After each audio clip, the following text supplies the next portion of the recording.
Am I the a-hole for not giving my parents the master bedroom in my house? My parents and younger brother are about to move into my house, 4 bedrooms, 3 bathrooms, and I'm having a bit of a dilemma. I offered for my family to move in with us while their house is getting built after the sale of their current home. We live in a rental crisis, and when a rental is secured, it can be really expensive. I'm super close with my parents, and without thinking, of course I offered for them to live with me for the 1.5 years it'll take to build. Currently living in my home are myself, my husband, and our newborn baby. My husband is only home 1 week of the month, as he works away. It was loosely agreed that my parents and brother would take the back 2 rooms, which have a bathroom, walk-in shower and bath, and a toilet between the rooms, and set up their sofa and TV in the activity area next to the rooms. This way, they would have one wing of the house, and my husband, daughter, and I would have the other side. We have a 1-story house. My daughter currently stays in our room, but will eventually move to the back of the house near my parents next to the activity area. My mother has been making comments to the effect of, "I think your dad and I should be getting the master bedroom," in a casual, non-serious way, which has bothered my husband, who says they're not getting our room. She's also made comments that they'll hear the baby crying during the night, so she thinks I should be in the back room closer to her. To be honest, there is not much distance between the master and my daughter's future room and the back rooms. She has also said that the TV in the activity area will keep the baby awake when she moves into her own room, so she should stay in the theater room next to the master. Now I found out that my mother has been making comments to my other brother that it's disrespectful that I haven't offered her and my dad the master bedroom that has an ensuite, because she's going to be paying half the mortgage. This had not been agreed. An amount they would pay us monthly was agreed, but it's nowhere near half the mortgage. It's enough to cover bills. So my question is, am I the a-hole for remaining in the master bedroom and not giving it to my parents? Now for the top comments. Not the a-hole, but if this is how things are before they even move in, I think you should consider rescinding your invitation. 1.5 years is a very long time, and it may even wreck your marriage. Absolutely. In addition, OP hasn't addressed household duties and maintenance. Who is paying for food and doing the cooking, division of yard work, or whether the parents will be covered by her home and auto insurance? OP, tell them that after reflection, you have realized that this will not work. Tell them that they will be happier in their own place. Wish them well. Right. When my parents moved in, we discussed everything: chores, cooking, food, money, childcare. It was all agreed who would do what, when, and how it would work. We revisit the agreement yearly, everyone sitting down and discussing. It's the only way to make it work. A full-on roommate agreement. If you can't sit down and agree on these basic things, it'll never work. And if she's already being passive-aggressive about the room, it will definitely never work. When I was young and living on my own, anytime my parents came to visit, they found ways to help me. My dad would fix anything broken, loose boards, wobbly doorknobs, etc. And my mom would scrub baseboards and banish any soap scum she could find to the fiery pits of Hades. They would do all this while I was still asleep at 7 a.m.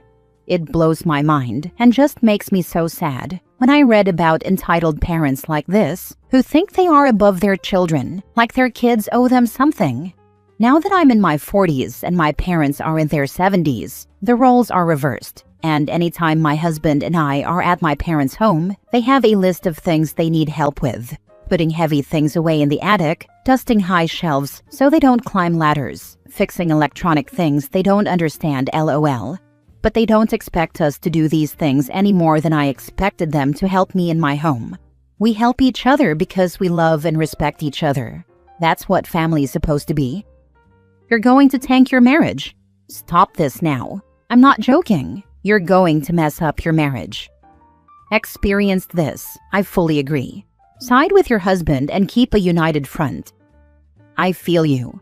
We went through this with my parents and we would not recommend.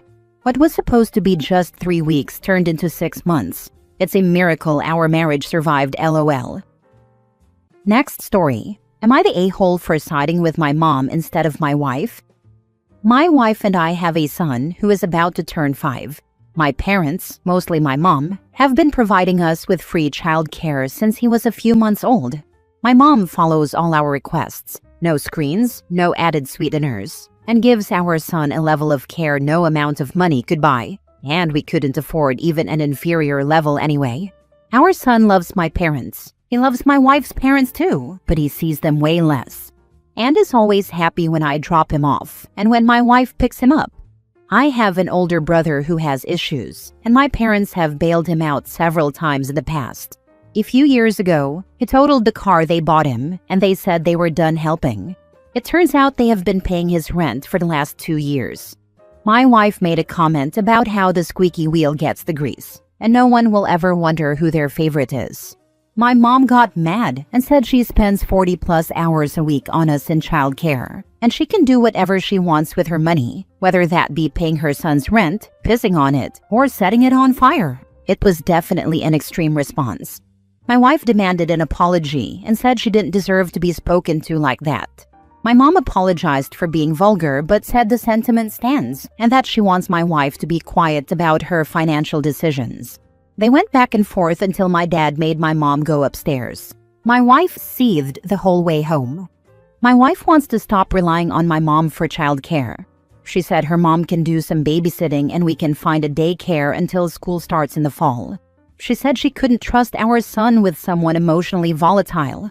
I told my wife she was the instigator and asked why she couldn't just ignore information about my brother. I said our son loves his grandparents, and yanking them away from him right before he transitions to kindergarten might traumatize him. I also reminded her we can't afford daycare. My wife said I'm unsupportive and siding with my family against her. I'm not trying to be unsupportive, just to give honest feedback. Should I just have said she was right even though I don't think she is? If your mom has been babysitting for almost 5 years, she's been giving you and your wife a financial benefit even greater than 2 years of rent. She could have saved you all over $100,000 at $2,000 a month, and she's giving your child one-on-one attention, which he wouldn't otherwise get. You and your wife, by extension, are the favorites. Your wife is an idiot, not the a-hole. This, and bonus that the kid likes her. I hated staying with my grandmother. She was cool, she just didn't know how to deal with kids at all. You're saying it's an extreme response from your mother, but to me, it sounds like pent-up frustration. Has your wife made little digs before, more subtle than this one? Are you truly appreciative of the amount of time your parents have devoted to your family? Is your wife? The fact that your wife has immediately defaulted to, your mother is volatile and can't look after our child, also suggests these are ongoing issues that you've been oblivious to. You're not the a-hole with regard to this situation, but I wonder if you've failed to recognize other behavior from your wife that has led to this. My wife doesn't like my brother and has made that known many times. My brother sucks. He can't hold down a job because he has emotional outbursts. He's been violent in the past. He's even spent some time in county. My parents spent a lot of money on psychiatric care for him and paid for his expensive medication, but he won't take it. They said they were done and cutting him off, but my guess is they couldn't stand for him to be homeless. He is their son after all. Info: I'd need to hear your wife's story. Okay, here's a copy and paste from a text she sent me after she got to work. If your mom really didn't think sending him money was bad, she wouldn't have kept it a secret for 2 years. I don't see how we can all be on the same page and then everyone gets amnesia. Helping him is hurting him. You said that yourself. She's enabling, but I'm the bad guy for snark? She can't see straight when it comes to him. I just want some freaking acknowledgement that this behavior is unhealthy AF. I will apologize to her, but this is not okay. You need to talk to her. So that's her side. Next story. Am I the a-hole for telling my husband he's made me reconsider leaving him alone with the kids in the future? Hi, I wanted to get an opinion on whether I was in the wrong here. It was my niece's wedding this weekend. She's my oldest niece, the first among her cousins to get married, and I'm very close to her. There were also some events happening last weekend, so I took the last week off from work and flew to her place the weekend before. My husband and the kids, 12-year-old daughter and 10-year-old son, were supposed to fly in on Friday for the main event. Before I left, I had prepared enough food for them to last the whole time. The stuff they were planning on eating first, I put in the fridge, and the other dishes in the freezer. All they had to do was let it thaw, put it in a pan or pot, add some water, and heat it. I had even marinated some chicken separately for them to cook in the oven. For their school lunches, I told my husband what needed to be made for them and that it would take 20 minutes in the morning, so he should factor that in. He said he understood. Now, this is my fault too, but for the first 2 days I made sure to ask during my conversations with them if the food situation was fine, but I hadn't brought it up later, and all the events we were having distracted me too. When they flew in, I asked if it had all gone well and if the food had run out. He said no, there was more than enough, which made me feel better. But when we got home yesterday, there was way more food left than I thought. I brought it up and found out that even thawing and heating the food was too much to do after the initial refrigerated dishes, and they'd defaulted to eating out. He'd also been giving them lunch money instead of homemade lunches. I was so annoyed. I told him I was disappointed in him and that I'd have to think twice before ever leaving him alone with the kids again. He got heated too and said I wasn't giving him due credit for taking care of the kids. He said they were happy with what he was doing and that should be enough, that the kids were safe and sound and there had been no emergencies, and that it was messed up for me to say I didn't trust him with the kids. We've been curt with each other this morning. Am I the a-hole? Edit. Just want to add that we had discussed what I should leave for them before I started cooking. I asked the kids what they wanted and discussed it with him. He'd asked me to make his favorite meal, which was the one they ate first. Also, yes, I do work. I'm a dentist and have my own practice. He got exactly what he wanted. He pretended he was too incompetent to even thaw and heat up food that was already prepared. His reward is now that you'll never ask him to take care of his own children again. This can't possibly be the only time he's acted utterly helpless in order to get you to do anything and everything he doesn't want to do. You don't have a husband, you have a third child, not the a-hole. Agreed. The issue is not that somebody got hurt or that food got wasted. It's that a grown adult is saying that thawing and reheating food someone else had already made was too much for him.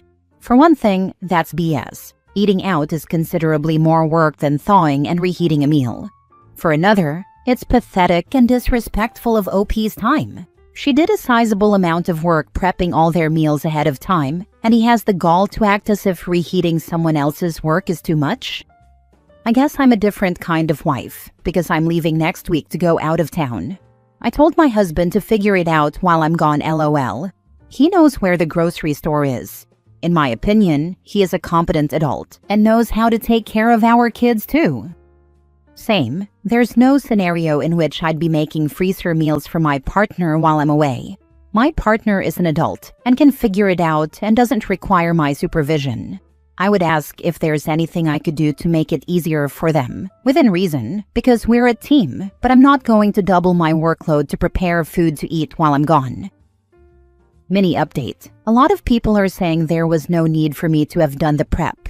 I hear that. I'm not saying it's the best way. It's just the structure we have and what the kids are used to, so I didn't want that disrupted. Normally, I pick up the kids on my way back from the clinic and make them lunch. 3 times a week, I go to a dental center in the evenings too, so before I leave, I normally have dinner set up and snacks made for them for the evening. When I'm back, they're normally full and then I can finish making dinner. So they're used to homemade food. And yes, I should have started teaching the kids how to cook too. They're busy with studying, extracurriculars, and friends, so I've avoided pushing this onto them, but gradual responsibility is a good idea. Reading the comments, I recognize I probably did cross a line. I'll apologize to him. Last story. Am I the a-hole for considering divorce because my husband doesn't want to live in the city we agreed on before marriage? Hi, this is my first post, so please bear with me. I, 24 female, moved to Florida a little over a year ago to be with my husband, 23 male. We met in Florida when I was visiting a friend, then we did long distance for a while. Eventually, I decided to move to Florida to give the relationship a real try. That's where he proposed, and we got married. Everything happened very fast, but I truly believe in the whole when you know, you know. Before I moved, I was very clear that my long-term plan was to live in Texas, specifically San Antonio, so I could be closer to my family. I agreed to spend a few years in Florida so we could be near his family, with the understanding that once we were settled, we would move to Texas. He agreed to this. Lately, though, every time I mention that I don't like Florida and that I'm excited to eventually move back to Texas, he gets very defensive and starts talking badly about Texas. That made me start wondering if he ever truly planned on moving with me. Last night, I brought up that he never really takes me out to explore Florida, so there isn't much about living here that I've grown to like. I mentioned something along the lines of, when we move to San Antonio, we can do all these different things since I know the area really well. That's when he got extremely defensive and said, I already told you I'm not moving to San Antonio. We can move anywhere else in Texas, but not San Antonio. This completely shocked me because I've never hidden my intention to live in San Antonio. We started arguing and he wouldn't see my side at all. I explained that San Antonio was the only major city close to my family. They live about 4 hours away, and that being near them is really important to me. He still refused to even consider it. I told him that since I was always honest about this plan and he agreed to it, he should have told me before getting married that he didn't intend to live there. If I had known that, I would have thought twice about marrying him. His excuse is that he doesn't think he'll find a good job there, but I've told him I actually made more money in San Antonio than I do now in Florida, working in the same field. We argued all night, and now I'm seriously questioning whether I made a mistake rushing into this marriage with someone who won't honor an agreement we made before we got married. If I'm being honest, part of me feels like he doesn't want to move there because, in his mind, all my exes are there. Meanwhile, all his exes are here in Florida, and I still agreed to move here and start over for him, but he won't do the same for me. So, am I the a-hole for considering divorce? Not the a-hole. Get out now before kids are involved. He never intended on leaving. Not the a-hole. He pulled the old bait and switch on you, got you locked into marriage, and now has zero intention of leaving Florida. I'd divorce and move back home were it me. Annul or divorce, but do it soon before he starts suggesting babies or messes with your birth control. That's the next phase if it is a bait and switch. He tied you down with marriage and will now try to do it with children if he thinks you'll try to leave. What is the next closest city in Texas to your parents? Start talking about how you're willing to compromise and move to whatever city is next closest, and start making plans about where in that city you'll be moving. His response will tell you everything you need to know. I did suggest Austin as a compromise, and he's open to it, but the cost of living there is similar to Florida, which is why I'm hesitant. San Antonio felt like the best balance of affordability and being near my family.